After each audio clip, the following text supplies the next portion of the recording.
The immediate impact of the event is of course the prestige and the worldwide media attention to that event, broadcasting it across the world.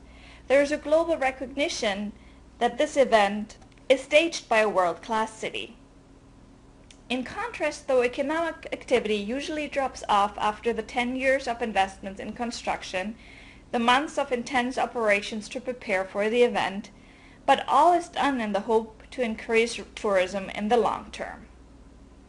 Then another negative legacy could be the potential oversupply of hotel space if tourism expectations don't come true. Then we might have unused airport capacity or unused road and transit capacity, depending on what the city had planned post-event to be achieved thereafter. The ideal plan is to see mega events as a means to an end, meaning what can we achieve through a mega event that is better for the city in itself.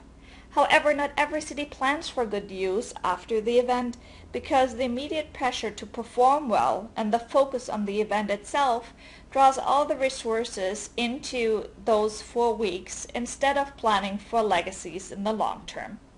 In particular, the venues are challenging. The World Cup, for example, demands very use-specific venues that may not have viable uses thereafter. Venues can be designed to be rehabbed or moved, but very few countries actually plan for that. And then the ultimate question is, once you have those venues, who pays for the maintenance of them?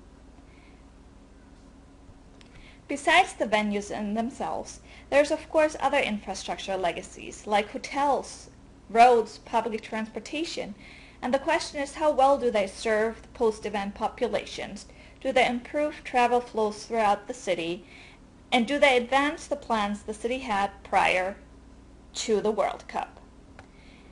Did investments ultimately build a city that is better for its citizens, or did it ultimately distort the plans the city had prior to the event in itself? Every event has positive and negative legacies. As example for World Cup legacies, Japan and Korea stadiums have very poor long-term usage post the event. The same story holds for South Africa.